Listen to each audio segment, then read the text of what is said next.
This There. is year 83. Sit down. Oh, I want you to say that. Oh, you were telling me 3 years ago you were 79. There was somebody today when we started. 73. Don't tell that. Get us. This is the 73rd year that we're celebrating here for James F. Buddy Bell. And like I was saying earlier, he's had a pretty good day so far. He ate lunch with his sisters and his wife and his friends. He got a free meal, that's always good. And he fed his other son, Johnny Strickland. Thanks, Mr. Fernie. You tell Johnny Strickland there's a free meal and he'll drive 30 miles. What? I'm on video? Alright, so it's true now. But anyway. He's done a lot to help us. He did a lot to help us. By selling us tickets every month. Now, you know when I had that trouble with my gums and had to run. Alright, let's keep it moving. Alright. It's not the Sarah Bell show. Get that on there. Jamie's got it. Yes. So, to celebrate the Godfather's birthday, this is the gift I got him during the homecoming that I gave him back then, but I'm giving him again. Because I didn't want to buy another gift. And this is called the Tribal Chief Staff, or the Sarah Bell hook around the neck. Right? I know, that's why Mama hid it in the closet, right? So, we're glad to have Daddy here for his birthday. We want him here many, many more. We love you, Dad. We're glad to have you. We appreciate you for everything you do. I know Mama, even though she sleeps on this couch every night to be here side of you, she would like to sleep in the bed one night. But she loves you and she appreciates you. So I'm going to ask if there's anybody, not counting Mama right now, I'm saving her for last, if anybody wants to say anything. Miss Geraldine? Just glad to be here, buddy. Happy celebrate. Miss Dorothy? Well, you know, I could say a lot about Buddy because we worked at taught school together at Fairgrove. And one thing stands out, Buddy, is when we walked. You remember that? Walked from Fairgrove for, who was it? What president was it with the health thing? And some of the teachers decided we would try to walk that distance. So anyway, I could hang in with them. I don't know about now, but I did back in those days. What distance, Miss Dorothy? What distance you talking about? From Fairgrove School From to Pembroke. Oh, Wow. We sure did, yeah. Oh my goodness. How long did it take you, Miss Dorothy? I don't, I forgot that. how long did How it many take days us, was Buddy? that? Over 2 hours, right? Good. Wasn't school over by the time you... Well, if we left after Oh, school. you left after school. Okay. Yeah. Oh my Praise goodness. God, I wouldn't have had any job. We had right needed to put it out, but we figured we'd have blisters and all that stuff on our feet, but no, we didn't.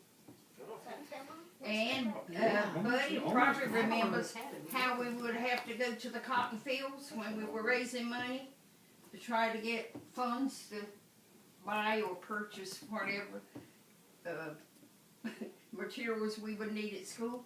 We would go actually pick cotton. Praise God, Jamie. Did you ever do that, Buddy? I sure did. Okay. Some of the things, Buddy, but I won't tell the rest of it, just the good stuff. Don't tell it all. Miss Blue, I have never heard anybody talk about picking cotton and raising money. Not a teacher that I've, Pick it on I've never heard Saturday, on Saturday. never anybody share that. Yeah, That's I what mean, he that told was, me is going back to big cotton. yeah, we picked cotton. Wow. So somebody would just donate their field and let you go behind it. Oh, man. Let's hear from my brother, Dr. Bill. So everybody knows my daddy. Everybody comes in the clinic. How's your dad? Oh, he's doing fair. Tell him I said hey. So I was up at Car Drug Walgreens just a while ago. And sure enough, I saw Mr. Larkus. How's your dad? I said, well, today's your birthday. His birthday. And he said, well, I said, how old's your dad? I said, he's 83. And he said, well, I'm 79. I didn't realize I was so close to your daddy's age. So I said, okay. Your dad's younger, he's 73. So 73, that's right. What, Miss Thornton? Yeah, I saw somebody in Lindis today, buddy, and I told him it was your birthday. And you probably know who this is I'm talking about. And he said, when I started at Fairgrove teaching in January, and said, well, I went and I had a chance to go to Prospect, Magnolia, or Fairgrove. But when I went to Fairgrove and saw some of the teachers, Mr. Bell, Mr. Ken, Mr. Charles Maynard, and got to naming them, said, if they can teach her, maybe this is the place I need to come. And do you have any idea who that was? Brian's buddy. Works with him. Who was it? Arnold. Wow. Yeah, Arnold tells this story about how y'all used to have these projectors with the big bulb. It wasn't a moving, it was just you turn it and it went from, he said you would always tear up the bulb and then put the projector in his room and he'd have to pay for the bulb. Miss Sanders, get on you, would you, Oh, buddy? yeah. You got one softball a year. Oh, You got one softball, that's all you got. If you got didn't another, lose that ball. You had to buy it. One softball and we had one bat. Ugh. One bad, James. That's why we had to pick cotton. Lord have mercy. So did Vicky have anything she wanted to say? Just glad to be here. Glad he's had a great day. Glad everybody's enjoyed it. Glad he got to see your sisters, brother. Anita? That's glad to be here. Glad Mr. Fernie took care of your lunch today, Mr. Buddy. No, it was Mr. Gary. Mr. Gary, I'm sorry, Gary. Mr. Gary. Maybe Jamie's got something he wants to say. Happy birthday. All right, so now let's hear from Daddy. Well, let me say, I Oh, I got something to forgot, say. Brian. You told got a lot to say. I wanted to say, Mr. Buddy, he was good enough to hire me for my first job. I've always been a good neighbor, but I thought it was really good. I got my bus route, and I was able to make a few dollars, and he had the great opportunity to fire me for my first job. About 2 months later. I had my car, and I backed on out and hit another car, just a fender bender, but I didn't know any better. We ended up paying the ticket off, and of course, as soon as the school board caught wind of the infraction on my license, he had to fire me. So maybe that led me to go into law. That's a miscarriage of justice. So now I'm trying to right all the wrongs, Mr. Buddy. That's good. Oh, Happy birthday, Mr. Bud. Brandon. No happy birthday, All Brandon? right, so we're down with Sarah Bell. I thought I'd done my thing first. Oh, she did. Well, why don't you go make everybody change seats and? No.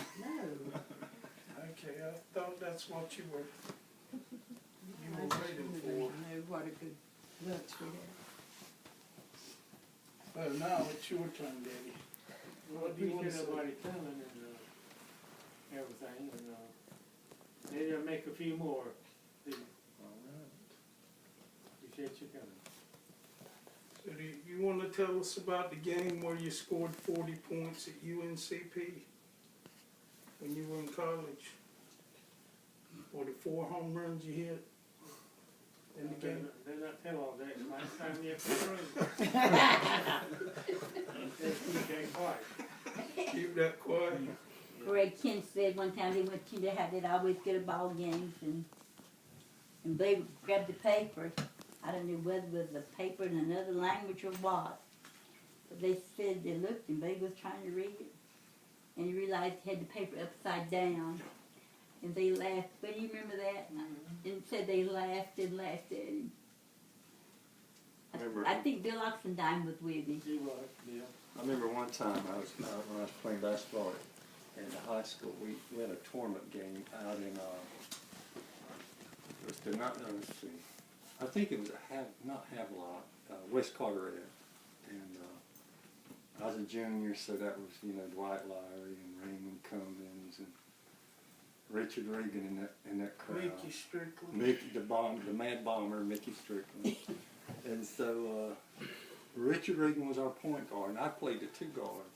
But I never handled the ball. That's all Richard did. He's handled the ball. Well, he found out. Daddy was at the game.